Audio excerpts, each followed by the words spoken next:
जिने जन्म दिला ती आई, ज्याने संस्कार दिले ते वडील, ज्याने शिक्षण दिलं ते शिक्षक आणि ज्यांनी संस्कार दिला ते छत्रपती शिवाजी महाराज यांना आदरपूर्वक नमन करून आजच्या या कवयित्री बहिणाबाई चौधरी उत्तर महाराष्ट्र विद्यापीठ राष्ट्रीय सेवा योजना जळगाव व नंदुरबार तालुका विद्यापीठ समितीचे बटेसिंग भैया रघुवंशी विधी महाविद्यालय कायदा विषय शिक्षण व संशोधन राष्ट्रीय सेवा योजना आयोजित विशेष शिवाजी संस्कार शिबिरात उपस्थित प्रमुख व्याख्याते आणि सर्व प्रेक्षकांचं मी शब्दस्मरणाने स्वागत करतो.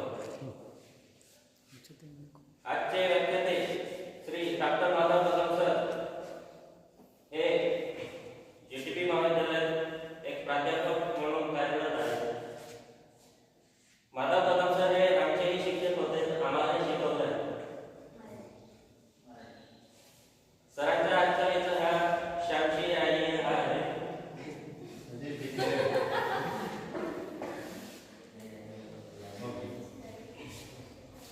आजच्या शिबिरात प्रमुख वक्ते डॉक्टर माधव कदम सर यांच्या शब्दात निरंजन वडू यांनी करावा.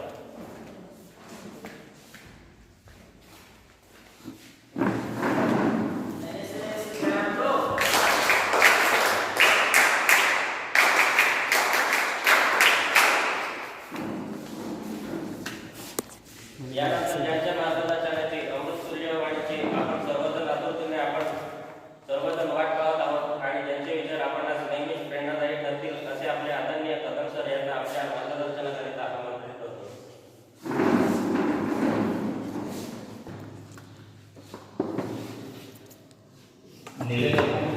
विषय जाहीर केल्यामुळे मला माझ्या पूर्वीच्या विषयाची प्रस्तावना करायची गरज की कोणता विषय होता आणि कशावर बोलायला असं निवेदनाने सांगून दिलं.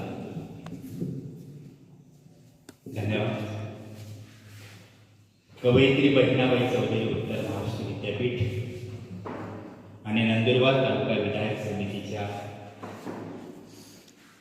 लोकनेते बटेसिंग भैया रघुवंशी विधी महाविद्यालयाच्या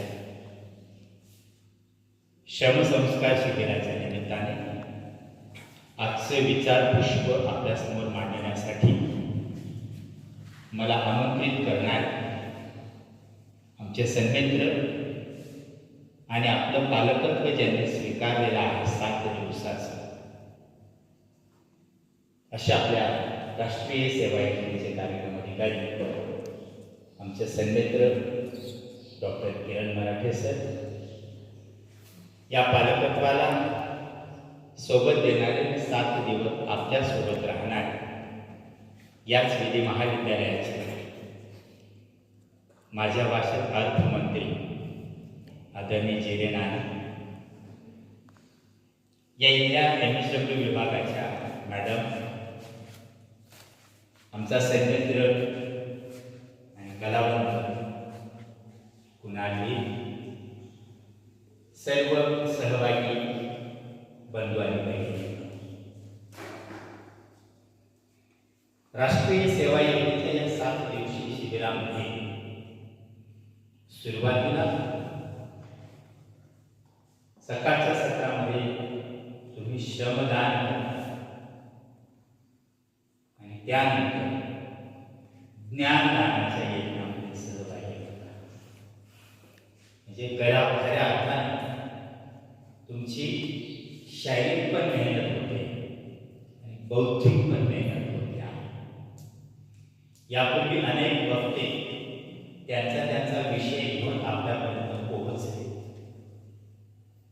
100 पुस्तकं वाचण्यापेक्षा एक व्याख्यान ऐकलं तर 100 पुस्तकं वाचण्याचा फायदा लाभ कदाचित एखाद्या व्याख्यानातून भाषणातून आपल्याला होऊ शकतो. कारण एखादा शब्द असा येतो की तो आयुष्यात कलाटणे होतो आणि म्हणून शब्दांचं सामर्थ्य गेल्या 5-6 दिवसापासून तुम्ही अनुभवत आहात.